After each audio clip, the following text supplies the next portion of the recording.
Ya, antecedentes personales es una parte de la historia clínica, ¿no? Y antecedentes familiares, ¿no? En la historia clínica, nosotros lo registramos todo en lo que se llama anamnesis, ¿no? La anamnesis tiene tres partes, ¿no? La primera parte es la filiación, le sigue la enfermedad actual y después le sigue lo que se llama antecedentes, ya sea personales o ya sea familiares.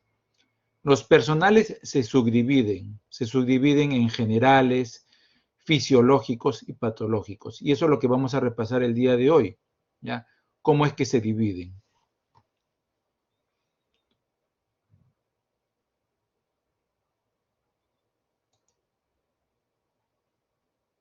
¿Me escuchan claro, no, chicos?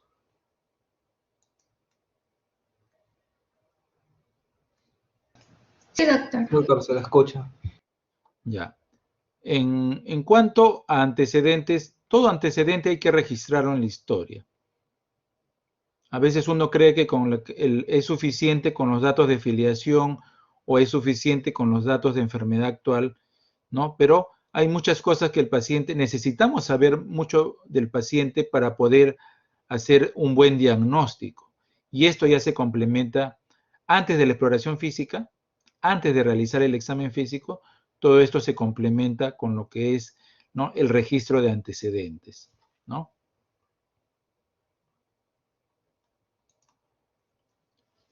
Los antecedentes que se registran primero son los generales. ¿Qué nos interesa de los generales? Nos interesa bastante la vivienda, ¿ya? ¿Dónde vive nuestro paciente? ¿Qué tipo de construcción tiene su vivienda? Y esto va a depender en qué sitio del país se encuentra, ¿no? ¿Qué servicios de agua y desagüe tiene? No va a ser que no tenga servicio de agua y desagüe y justo mi paciente viene por un problema infecto contagioso, ¿no? Si hay hacinamiento donde vive, o sea, cómo está en cuanto al número de habitaciones o dormitorios, ¿no? Y cuántas personas viven en la vivienda. Porque las personas pueden estar hacinadas, ¿no? Y esto favorecer una enfermedad tan propia de nosotros como es la tuberculosis, ¿no? Hay personas, ¿no? Acá en Lima, que muchos vienen ¿cómo se llama? Sus costumbres de criar muchas veces animales domésticos, ¿no? Y hay personas que lo tienen incluso los animales domésticos en el dormitorio.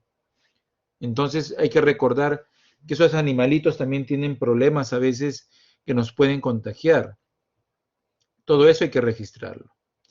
El tipo de alimentación, ¿no? Ahora que está de moda, ¿no? Este tipo de alimentación vegana, esta alimentación vegetariana, hay que registrar el tipo de alimentación, si la alimentación sigue una indicación o sigue, digo, una característica balanceada o no. Hay muchas personas que tienen intolerancia, ¿no?, a algunos alimentos. Y hemos visto la intolerancia a la lactosa, por ejemplo, ¿no? ¿Y cuántos productos libres de lactosa hay, ¿no?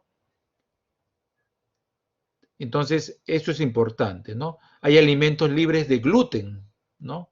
Por la enfermedad asociada al gluten, ¿no? Hay personas que ciertos alimentos les caen mal. Por ejemplo, comen algún cítrico y se enronchan, ¿no? Comen alguna fresa, ¿no? Y se enronchan. Entonces, todo esto hay que registrarlo. El paciente también debe registrándolo, ¿no? La vestimenta es importante, ¿ya? Nos interesa en cuanto a la vestimenta, no tanto si la persona usa ropa de marca, no es para eso registrar la vestimenta, sino si está de acuerdo con la estación. ¿Qué pasaría si nosotros tuviéramos, a ver, ¿quién me dice? Si tuviéramos a un paciente, ¿no?, que en plena estación de calor, en plena estación de verano, con un calor insoportable, la vemos abrigada con 2 chompas. ¿Qué podemos pensar de esa persona? ¿Qué enfermedad puede estar relacionado con ese abrigo excesivo en temporadas de calor?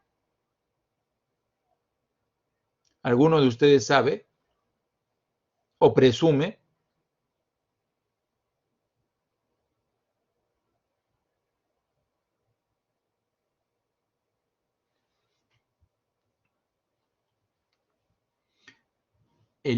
¿sí? El hipotiroidismo, pues, ¿no? Las personas hipotiroideas, ¿no? Pueden tener un exceso de frío, incluso en temporadas de calor. Y viceversa, ¿no? Puede tratarse de una persona que tiene, ¿cómo se llama? Que en temporadas de frío, digamos, del frío extremo, ¿no? Esté, por ejemplo, con un polo bien ligero, y puede tratarse de una persona hipertiroidea.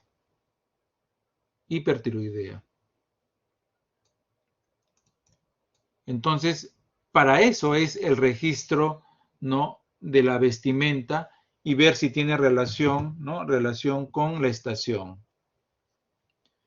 Los hábitos nocivos son muy importantes, ¿no? El alcohol, el tabaco, ¿no?, el uso de drogas. En el otro grupo me preguntaban, ¿no?, si tiene que estar presente algún familiar, ¿no?, especialmente cuando es menor de edad, cuando ¿cómo se llama?, el paciente a veces es menor de edad, pero puede ser usuario de drogas. Y ustedes saben que él lo puede negar en presencia de la familia, de los padres, ¿no? Los padres en un menor de edad solo están presentes, ¿no?, básicamente en la exploración física. Pero en la anamnesis pueden respetar, ¿no?, la decisión del familiar, ¿no?, del paciente, ¿no?, en este caso del menor de edad, para dar ciertos datos, ¿no?, que tienen que, ¿no?, ellos hacerlo en privacidad con el médico. Solo para la exploración física, ¿no?, tiene que estar presente los padres, ¿no?, o algún familiar responsable, ¿no? Los hábitos nocivos, ¿no? Hay que registrarlo. El alcohol relacionado con la cirrosis, el tabaco que está relacionado con el cáncer de pulmón, cáncer de laringe, el uso de drogas, ¿no?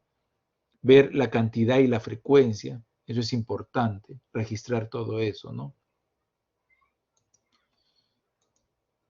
Los antecedentes personales generales, continuando con los antecedentes personales generales, ¿no? ¿Cómo está la situación económica social de la persona? Su ingreso familiar, su fuente de trabajo. Recuerden que con este problema que hay de la pandemia todavía, muchas personas han agravado su situación económico-social, ¿no? Y esto los tiene en un estrés frecuente, un estrés increíble, ¿no? Los psicosociales, ¿no? Si existe alguna variación psicológica en la persona, ¿no? Las concepciones y creencias religiosas, cómo se encuentran en esa parte, ¿no? ¿Cómo está su residencia y ocupaciones anteriores? Nos interesa también, ¿no? Especialmente cuando sospechamos de una enfermedad, ¿no?, de tipo tropical, ¿no? Entonces, el estudio epidemiológico de esa persona en los últimos meses, ¿no? ¿En qué lugares ha estado viviendo, ¿no? Esto es importante.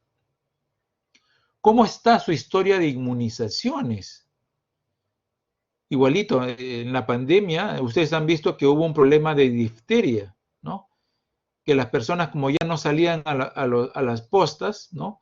Los pequeñinos ya no cumplían con ¿cómo se llama?, su calendario de inmunización.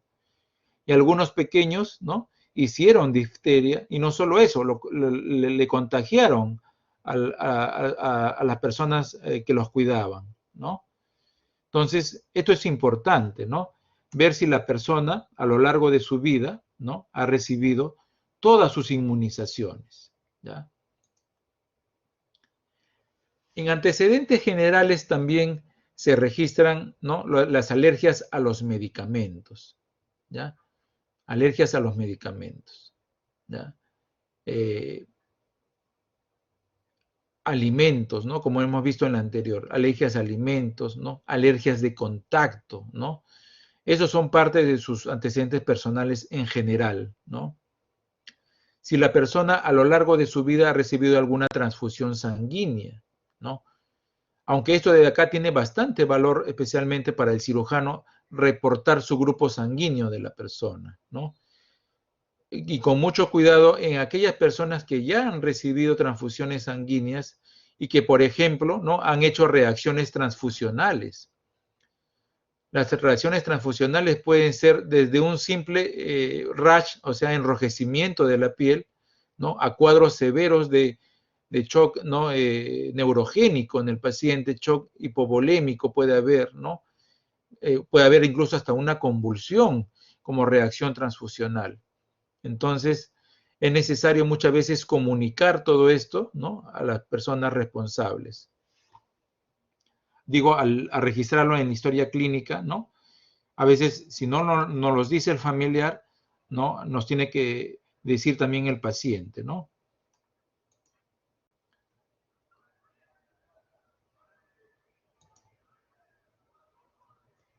De la parte de antecedentes generales lo he puesto, ¿no?, aparte lo que es los viajes recientes. Ya saben que los viajes recientes tiene que ver la importancia de los últimos 6 meses.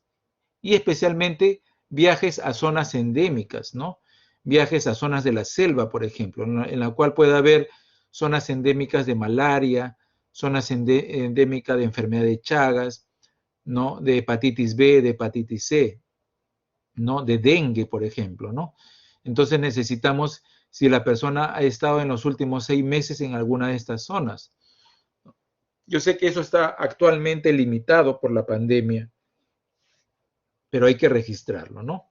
Lo que veíamos, lo que mencionamos hace un momento, el tipo de vivienda, ¿no? En el país, ¿no?, a lo largo de todo el país, ustedes pueden ver en sus viajes, cuando tengan oportunidad, ¿no?, de los diferentes tipos de vivienda, ¿no? En la sierra, ¿no?, esas viviendas a doble caída, el techo, ¿no? Las viviendas de paja en la selva, ¿no? Las de concreto en la costa, la gran mayoría. Entonces van a ver un diferente tipo de vivienda, ¿no? El grado de hacinamiento, como se muestra en la imagen, ¿no? Nosotros tenemos la suerte de tener pocos habitantes, ¿no?, en una vivienda, ¿no?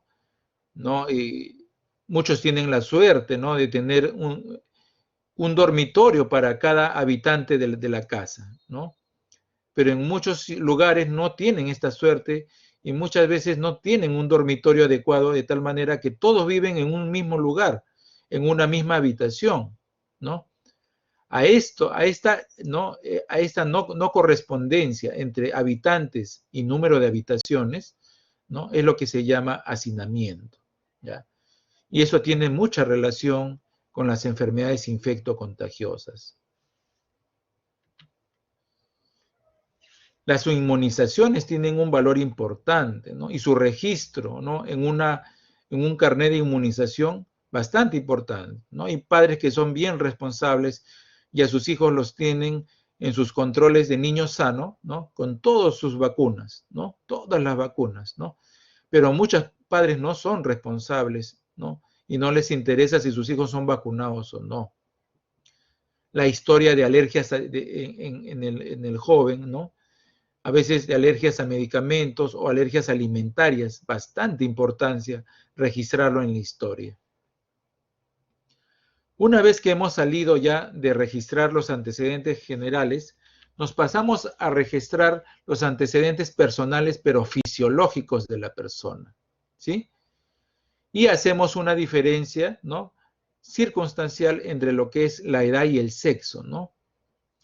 Por ejemplo, tenemos antecedentes prenatales, ¿no?, antecedentes natales, cómo fue la lactancia, cómo fue el desarrollo psicomotor. ¿Qué nos interesa en prenatales? En prenatales nos interesa cómo estuvo la gestación, ¿no? Si tenemos datos, ¿no?, a través de la madre de cómo fue nuestra gestación, ¿no? Y cuántos meses tenía nuestra madre cuando nacimos, cuántos meses de gestación, ¿no? Si tuvimos alguna enfermedad intercurrente durante el embarazo de la madre, si la madre estuvo expuesta a radiación o no, ¿no? Si la madre tuvo algún control prenatal, ¿no?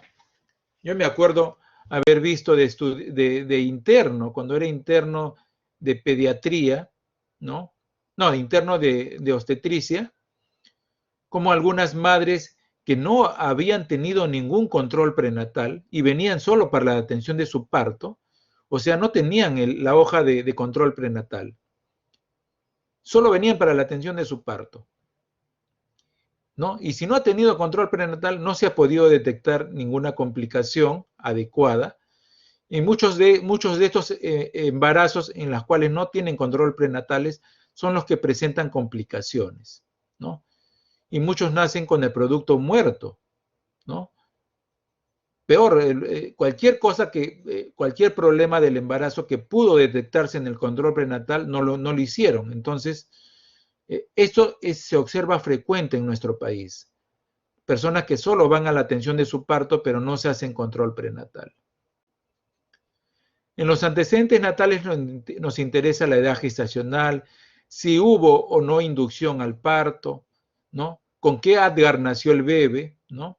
¿Dónde se atendió el parto, ¿no? ¿Se atendió adecuadamente en un hospital, en una clínica, o se atendió, ¿no? en el ¿cómo se llama? En el domicilio o en el trayecto al centro de salud, ¿no? Datos de lactancia y ablactancia también son importantes, ¿ya? ¿Cómo estuvo el desarrollo psicomotor, ¿no? ¿A qué edad se sentó? ¿A qué edad caminó? ¿No? ¿A qué edad habló sus primeras palabras?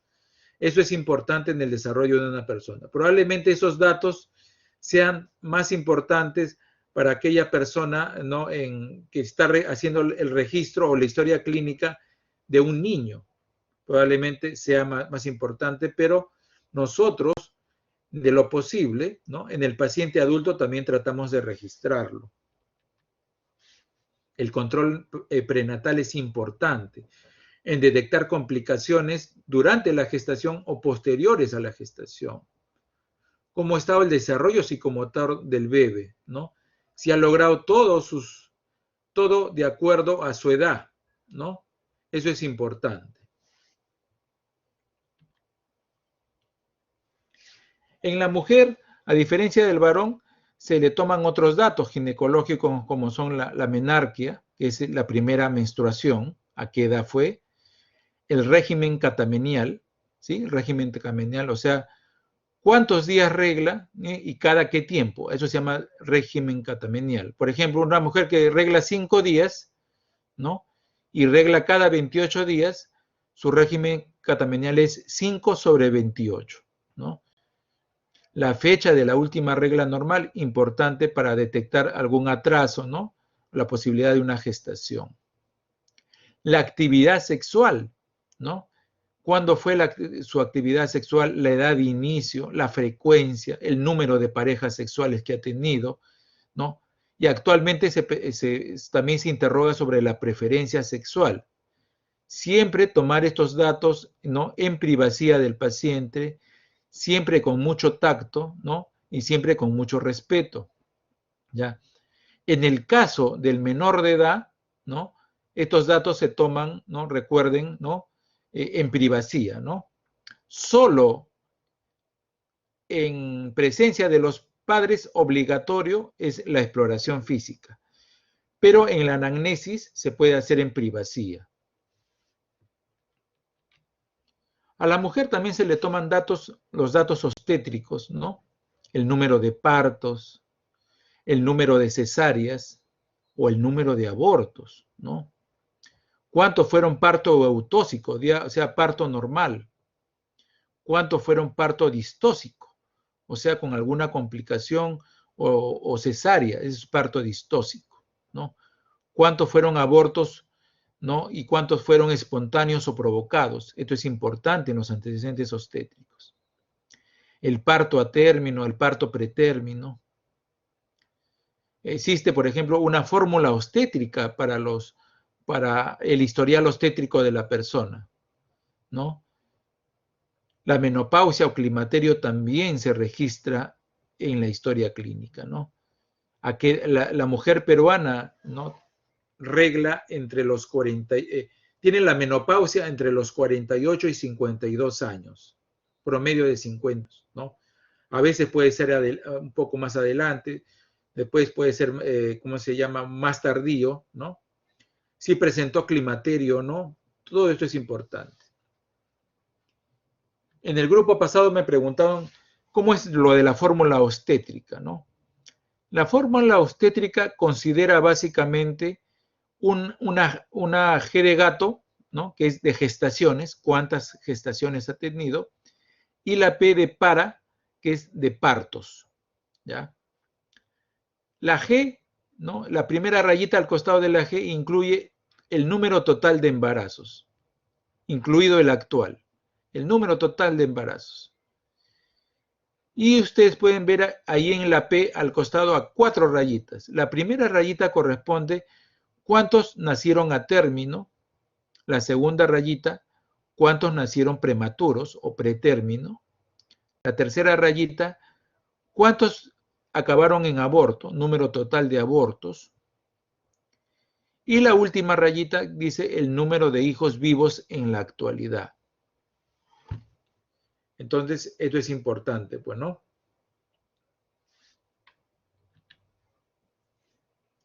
El registro de la actividad sexual de la persona, tenemos que hacerlo en la historia. Recuerden que el médico es como un sacerdote, ¿no? En la cual nosotros nos vamos a confesar. Esta confesión es lo mismo que lo es la anamnesis, es sus datos privados, ¿no? Que queda entre el médico y el paciente, ¿no? Quedan entre el médico y el paciente. Entonces es importante respetar, ¿no? Respetar la privacidad, tener mucho tacto cuando uno toma los datos, ¿no? Estos datos son importantes, ¿no? En la mujer, registrar, como les dije, la menopausia, el climaterio, ¿sí? Porque esta es una época de la mujer que muchas veces se presenta con muchas complicaciones, con muchos síntomas, ¿sí? Muchos síntomas. Estos son los antecedentes personales fisiológicos, ¿ya? Hemos revisado hasta ahora los antecedentes personales generales, hemos visto los antecedentes personales fisiológicos. Ahora nos vamos a los antecedentes personales patológicos, ¿ya? Y igual, empezamos en la infancia y acabamos en la vejez. En la infancia, los antecedentes personales, ¿no? Empiezan con las enfermedades eruptivas comunes, ¿no? Sarampión, varicela, ¿no? ¿Cómo se llama? Parotiditis, ¿no? Todas estas enfermedades hay que registrarlas, ¿ya? Desde la infancia, ¿no? Después en la adolescencia, en la juventud, en la adultez aparecen otras enfermedades. En la adultez, por ejemplo, aparece la hipertensión arterial, aparece la diabetes, ¿no? Aparece las enfermedades infecciosas, las enfermedades autoinmunes. Entonces, estos aparecen a medida que la persona va creciendo, aparecen otro tipo de enfermedades. ¿Ya? Importante rescatar las hospitalizaciones anteriores de la persona. ¿Ya? Puede ser que no sea la primera vez que se hospitaliza, sino que ya tenga un historial de hospitalizaciones previas. Hay que ver el tiempo y lugar de estas hospitalizaciones. ¿Dónde estuvo hospitalizado y qué tiempo? ¿No? ¿Cuál fue el diagnóstico de alta? ¿No? Si el paciente ha sido sometido a cirugías, ¿sí? Si ha tenido accidentes, si ha tenido secuelas por el accidente o por alguna otra enfermedad natural. Todo esto hay que registrarlo pues, en la historia clínica, ¿no? Antecedentes personales del paciente, ¿no? Hay muchas enfermedades que acompañan toda su vida a la persona. Por ejemplo, el asma. De niños tienen su asma, ¿no? Sus episodios de asma. De adultos probablemente si están bien controlados, los episodios cada vez van a ser más espaciados, pero lo va a continuar teniendo, ¿ya? Todo eso se registra en antecedentes patológicos, ¿no? El historial de cirugías es importante porque muchas veces se va a correlacionar a veces con la cicatriz quirúrgica que encontramos en la exploración física. Entonces necesitamos a veces saber de qué se operó nuestro paciente, ¿no?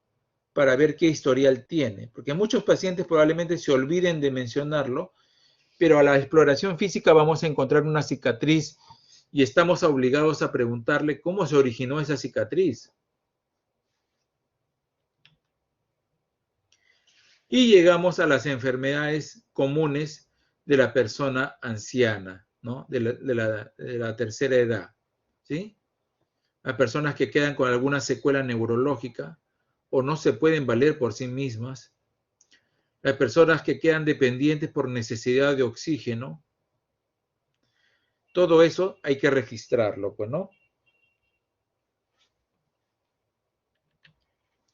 Al final, luego de los antecedentes personales, tenemos a los antecedentes familiares.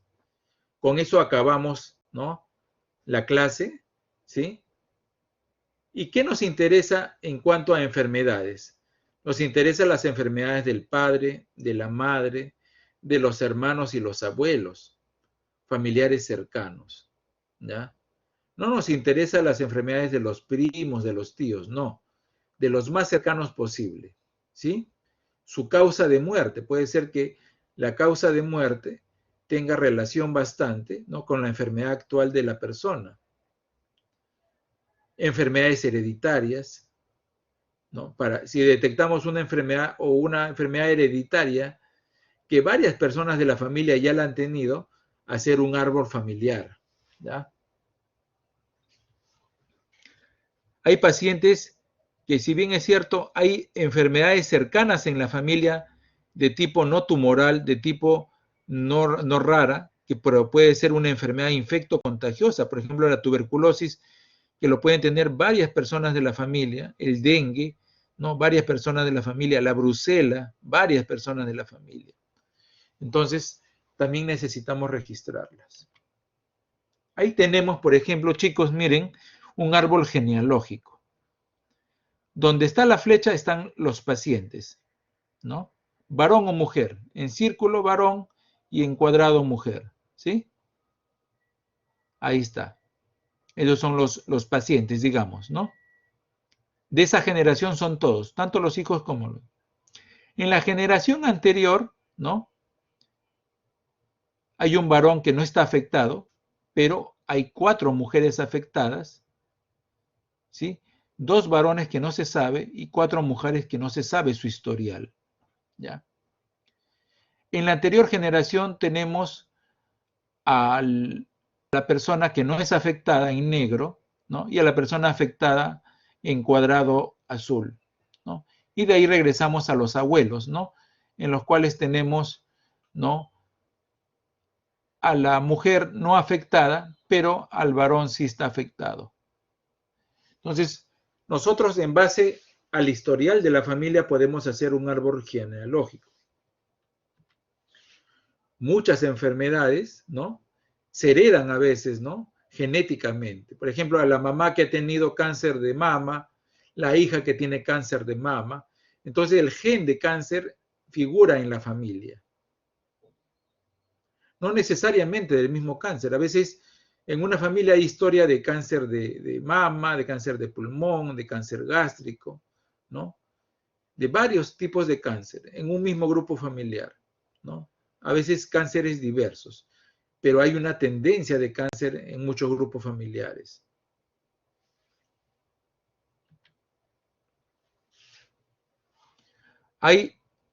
El árbol genealógico nos permite también detectar a un portador. Por ejemplo, en el gen de la hemofilia, el varón padece la enfermedad. La madre es portadora de la enfermedad, pero no va a ser la enfermedad, ¿ya? E incluso lo puede pasar a otra de sus hijas, como se ve en la figura, ¿ya? Pero su hija también va a ser portadora. Solo los varones van a hacer la enfermedad. Por ejemplo, ahí tenemos una madre portadora, ¿sí?, y un varón, ¿no?, que no tiene enfermedad. La madre portadora en la siguiente generación, o sea, en sus hijos, ¿no?, va a tener, ¿no?, a un hijo que tiene la enfermedad, ¿no?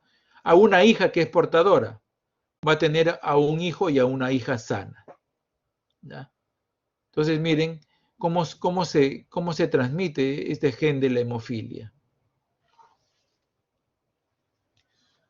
A veces la variabilidad genética se debe a las mismas costumbres, ¿no? A las costumbres muchas veces del tipo de familia, ¿no? Por ejemplo, la enfermedad de la hemofilia apareció en un tipo ¿cómo se llama?, de reyes, ¿no? En un país. ¿Alguno recuerda en qué tipo de familia real apareció la enfermedad de la hemofilia?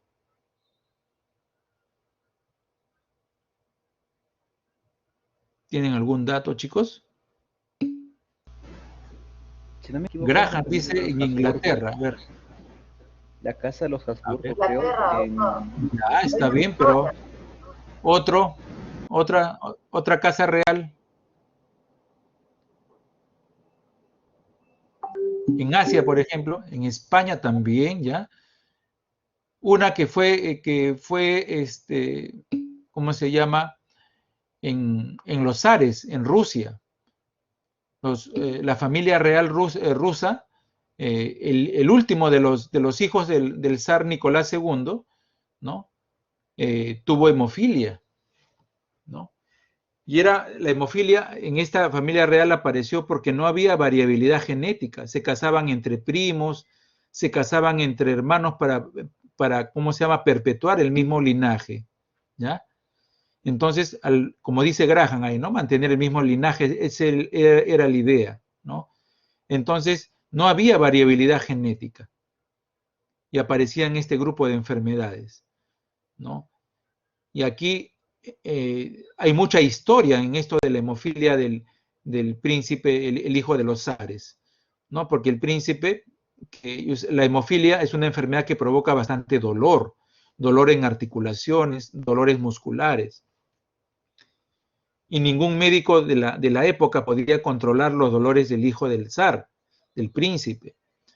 Entonces, ¿no?, aparece este personaje oscuro llamado Rasputín, que era un monje, ¿no?, un monje medio extraño, que no sé bajo qué efecto sobre el príncipe, ¿no?, lograba controlarle, ¿no?, la enfermedad, el dolor, ¿no?, y obtuvo bastantes favores de los zares, pues, ¿no?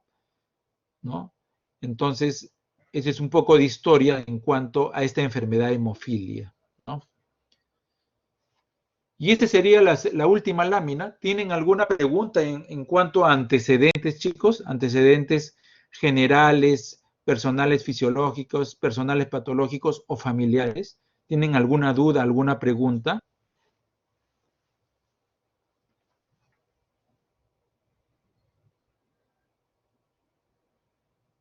En el grupo anterior preguntaron como 5.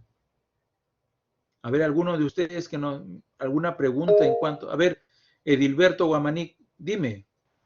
Sí, doctor, buenas tardes. Una consulta. Creo que en una de las partes de la diapositiva mencionó algo de cuántos abortos había tenido una mujer. ¿Se considera en esa manera de forma general el total o puede ser de acuerdo a los abortos espontáneos o también ahora en algunos países tal vez como se están aprobando esas leyes de aborto médico, ¿no? Ya por En la decisión. fórmula obstétrica, sí, en la fórmula obstétrica figura solo los abortos en total. Pero en la historia, en esa parte se puede registrar cuántos han sido provocados o cuántos han sido espontáneos, ¿no? Porque, por ejemplo, ustedes van a ver ya en sus clases que hay una enfermedad que se llama síndrome antifosfolipídico, ¿no? Que aparece el término de abortadora habitual, ¿no? Que se llama más que todo a los abortos no espontáneos, ¿no? No provocados. Y hablamos de que una mujer es abortadora habitual cuando presenta 3 abortos, 3 o más abortos de tipo espontáneo. Entonces, una mujer que tiene 3 abortos espontáneos puede tener este síndrome antifosfolipídico, ¿no? En cambio, los provocados no tienen nada que ver, ¿no?, con alguna enfermedad. Abortadora recurrente o abortadora habitual es lo mismo, ¿ya? Es lo mismo, abortador. Pero el término se refiere a 3 o más abortos espontáneos.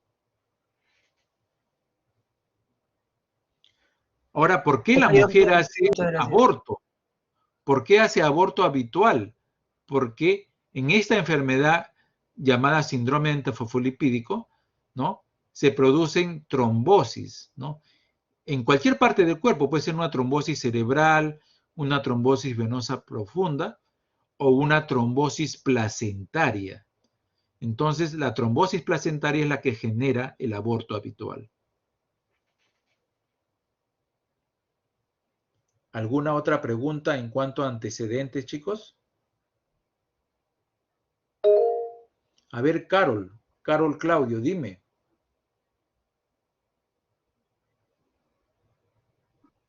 Doctor, sí, disculpe. También tenía una duda en cuanto a la fórmula obstétrica. Usted en la parte de partos mencionó los hijos vivos en la actualidad. ¿Eso solamente se Sí, consideraría a los, digamos, la paciente si es que tuvo algún hijo que murió por causa no natural, sino por un accidente o algo? ¿También lo consideramos? ¿O cómo sería en este caso? exacto. Todo se considera, o sea, si, cuando es cuántos hijos vivos, incluso los que murieron por enfermedad accidental, ¿no? Todo se toma en cuenta. Gracias, doctor.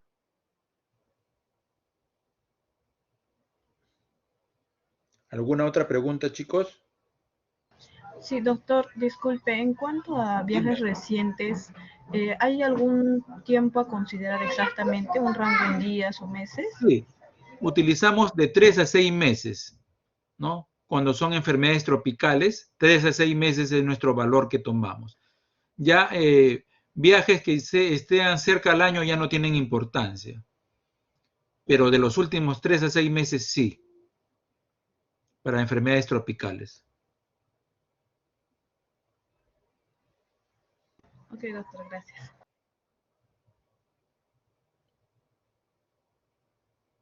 ¿Alguna otra duda, chicos?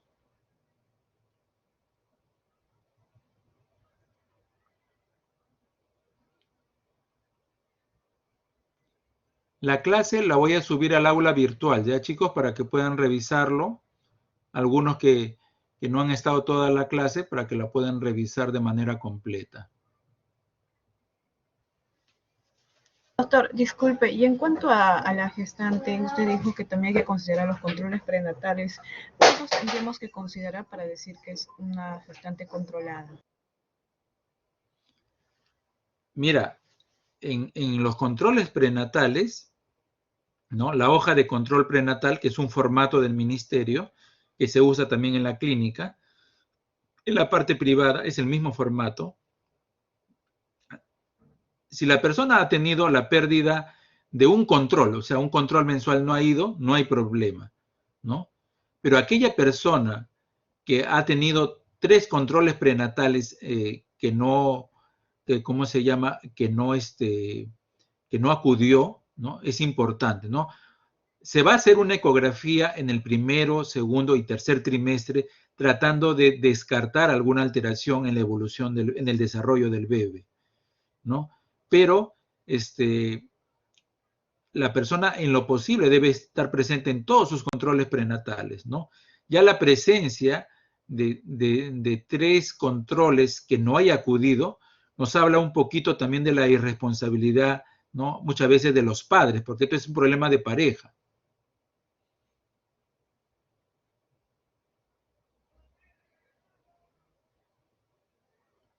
¿Alguna otra duda?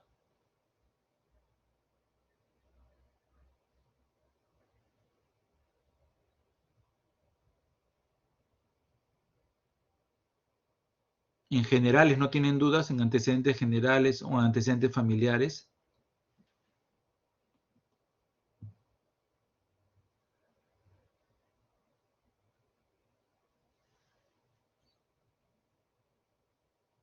¿No hay más dudas, chicos? ¿Todo está claro?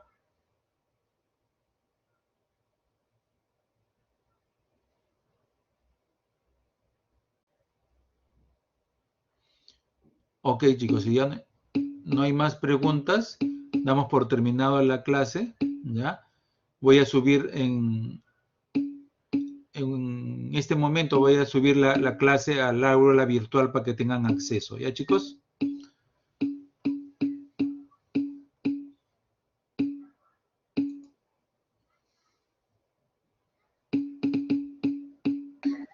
Gracias, doctor. Cuídese. Ya. Gracias, doctor. Hasta luego. Hasta luego, Ya, doctor. Muchas gracias. Hasta luego, chicos.